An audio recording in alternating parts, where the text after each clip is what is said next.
네 번째 인을 뗄 때 4분의 1이 죽고 여섯 번째 나팔이 울릴 때 3분의 1이 죽고 그래서 지구 인구가 80억이면은 처음에 20억이 죽고 또 60억 남은 중에 3분의 1이 죽으니까 또 20억이 죽고 그래서 대환란 때 지구상의 인구의 절반이 이렇게 사라진다고.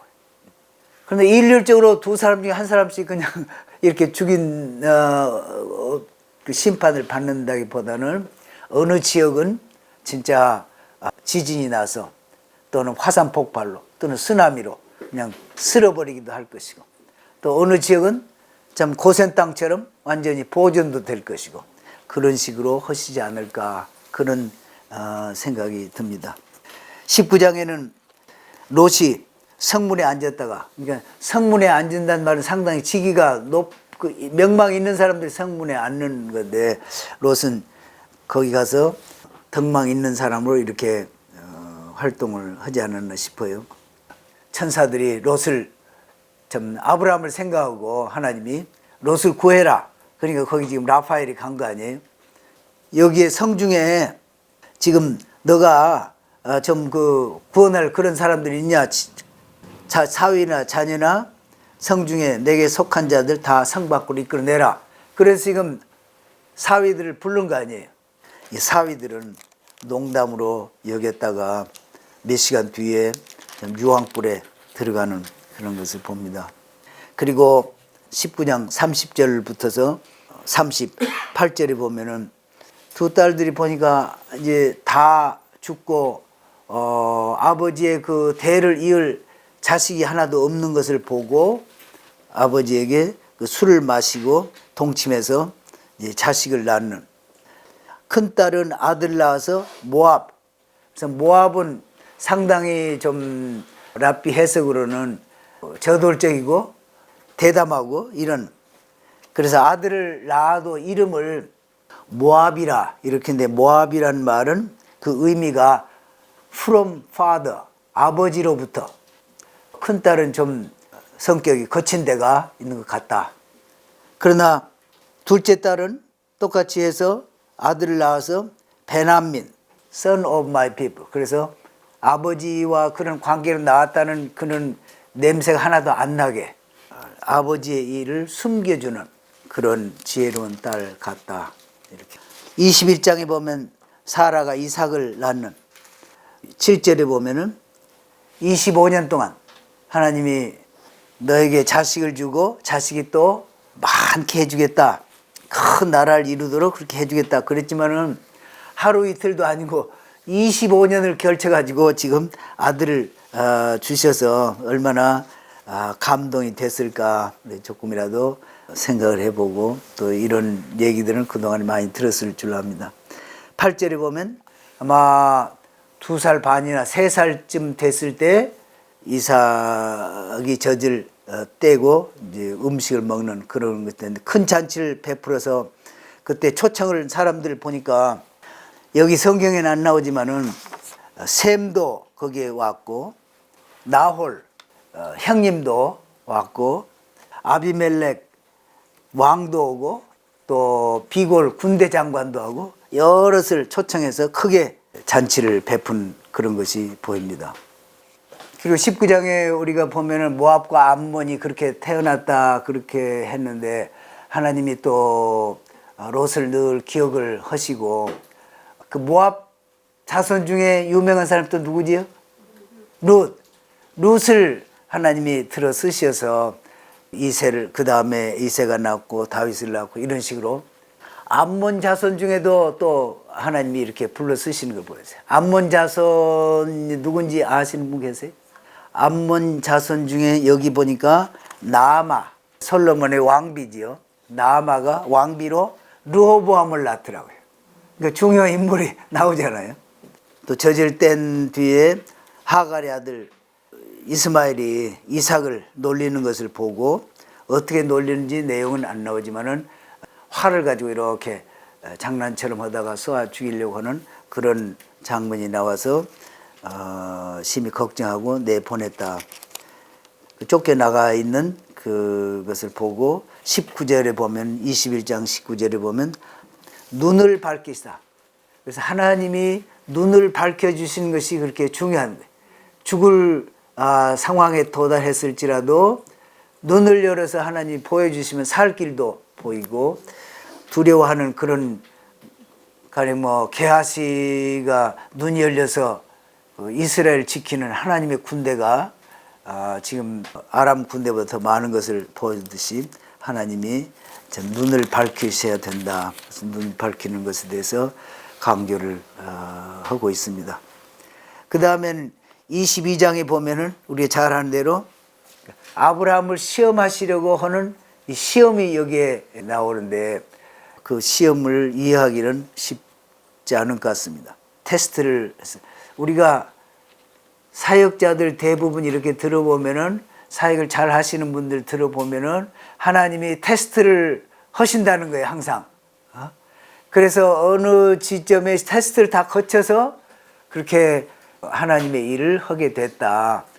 하나님이 테스트를 주시는데, 이 아브라함의 테스트는 이제 만고의 제일 큰 시험이고, 또 그것을 잘 이기시는 모든 사람에게 모범이 되도록 이렇게 하시는 것 같아요. 그런데 이 두 종을 데리고 갔다 그랬는데, 그 두 종은 하나는 엘리에셀하고 하나는 이스마엘이다, 이렇게 얘기를 하고 있습니다. 그러니까 지금 이 가자 지구에서 지금 살고 있는데, 블레셋 그쪽에 이스마엘이 잠시 지금 아브라함 집에 지금 방문을 했다가, 그때 그 이삭 번제로 드리는 이 일에 지금 참여로, 지금 이 사람들은 모르지요. 야셀 책에 보면은 이스마엘이 거기 와서 있으면서 이삭에게 그렇게 얘기를 했더래. 내가 13살 때 할례를 받았는데 그때 어렵지만 내가 잘 참았단 말이지. 그렇게 자랑을 하니까 이삭이 있다가, 그 정도가 뭐가 그렇게 힘드냐. 나는 하나님이 나를 번제로 묶어서 이렇게 받으신다고 그러는데 나는 그걸 할 수 있다. 그렇게 얘기를 했다는 거죠. 그 야셀 책에 보면은. 그래서 하나님이 기쁘게 보셨다는 거예요. 그래가지고, 근데 그 뒤로 이제 실제로 그 일이 일어나고, 마지막에 이제 모리아 그 산 그 이삭을 드리는 그 바위, 그 바위가 지금 황금 돔이 있다는 그 자리잖아요. 이제 랍비의 그 해석으로는 이삭이 안다는 거죠. 자기를 제물로 드리려고 하는구나. 아브라함이 그동안에 노아를 통해서 잘 배우고, 또 하나님이 나타나서 말씀도 하시고, 그러한 모든 것들을 자식 그 이삭에게, 이삭이 이때가 한 33쯤 되지 않았어요. 37쯤. 그렇게 보이는 거예요. 그러니까 많은 것들을 배우고, 또 하나님에 대한 마음도 가지고 있고, 이런 상황인가 잘 이해를 한다는 거죠. 그래서 묶을 때, 아빠 나를 단단히 묶으라고, 칼을 잘못해가지고 날 찍으면 그냥 반사적으로 이렇게 튀겨나오고 그러면 이게 제사가 이게 잘못될 수도 있다. 단단히 묶어야지. 그렇지 않으면 그 어떻게 그 아들 한 분은 묶겠어요. 37인데 아빠는 100세도 137세가 됐는데 지금. 그래서 잡으려고 하는 순간에 하나님이 아브라함을 부르시고 손대지 말라 그러면서 수풀에 뿔이 걸려있는 그런 숫양을 보게 하셔서 대신 번제로 드리는 장면을 우리가 잘 알고 있습니다. 그래서 하나님이 그렇게 준비하신다. 그래서 여호와 이레라는 이름을 하나님이 남겨주셨습니다.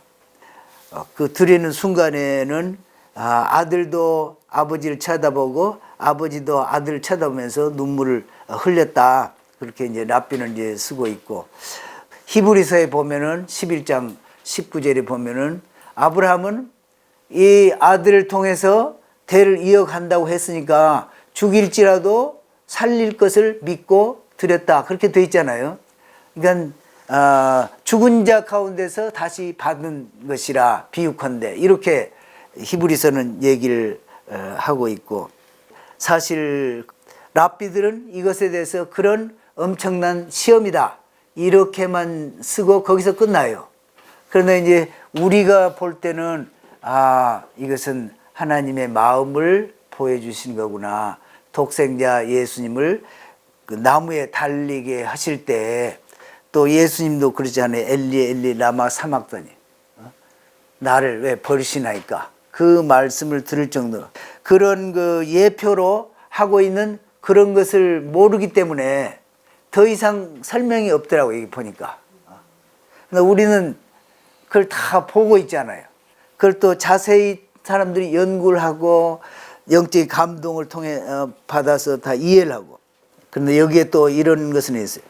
17절에 보면 그래서 아브라함의 후손들이 하나님의 뜻에 잘 맞추어서 살 때는 하늘의 별처럼 빛나고 영광스럽게 빛나지만은 그렇지 않을 때는 바닷가에 모래같이 돼가지고 사람들에게 짓밟히게 된다는 뜻이다.